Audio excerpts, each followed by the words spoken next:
Scene 3, take 10. Right, hold on.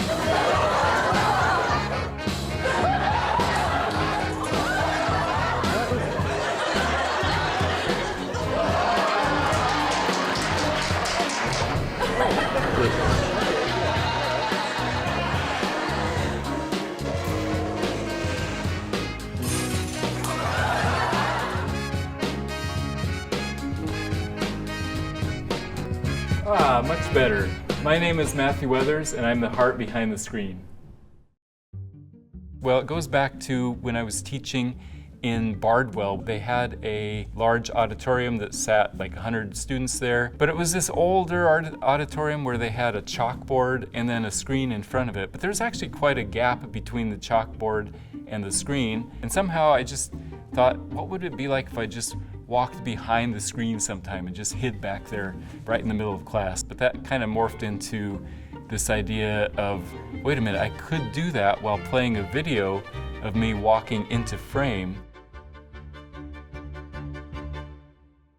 And so my first couple videos of that style were just really basic, where I was showing myself on the screen. I'd walk into frame, and then there was this big desk at that room where I could hide behind there too. And so I did things like throwing little plush toys out in the video, and then I memorized the script back and forth and do kind of like the in-person actions, hide behind the desk or hide behind the screen. The other key component was that I would practice 20, 30, 40 times just to get the timing exactly right, because I wanted to do it just right the first time. And then I just ended up thinking, what are different ways we could play with the idea of real life versus video and the intersection between those two things. There were some people who were not in the class that day, so I thought, I'm gonna put it online somewhere. And so I was thinking, well, where can I put this for free? I don't have to pay for it. I can put it on YouTube.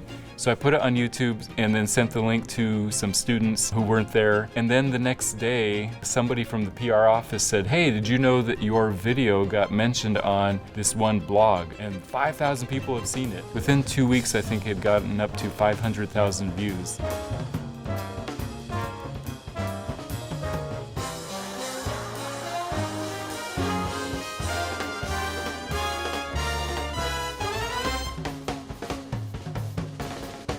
A lot of news outlets would go see what's popular on YouTube this week and then write a little story about it. I think I have saved at least 25 different languages. And it kind of took on a life of its own after I did the first couple. In fact, Stu Olson, a media professor here at Biola, said, you've created a monster. Once you create a monster, you have to feed the monster and you have to keep doing it. And sure enough, I did it for maybe 20 different semesters in a row.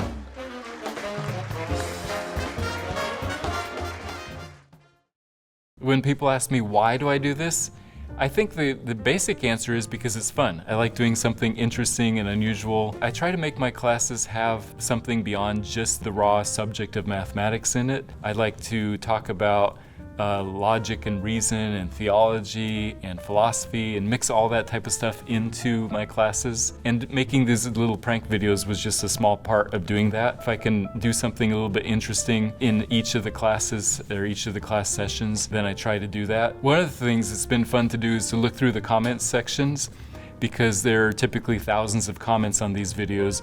Most of them are fairly straightforward, like, cool video, or how did he do this, or what's going on. So whenever I need a boost just to be encouraged, I look through those and see how many people love the videos and were impressed by what I did. Some people said, I would have stayed in college if I had a teacher like this, or I would have liked my math class if I had had this teacher. So that makes me feel good. Just seeing what it has had an effect on other people, and that I was able to bring a little bit of joy for a minute or two in somebody's life, I think that's a kind of a cool thing. I think we're fortunate to live in a very interesting time in the world where anybody can post something online with just an internet connection and an interesting idea. You have the potential of having that worldwide audience. So I think that's an exciting thing about the world that we live in today. And in general, I think that this culture leads us to be reactive instead of proactive. They say, well, how do you decide what to do? Consider what you want to do. What do you want to do? Go do it. If you have something,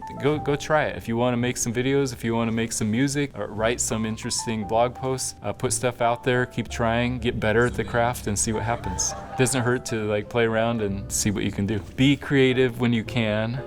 Be proactive about your life in general, and then go do interesting things in the world. It's kind of fun.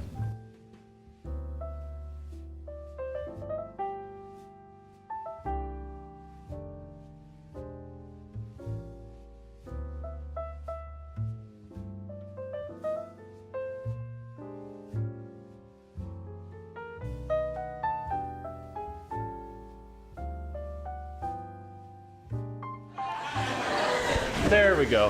Finally got rid of it. All right, thank you very much.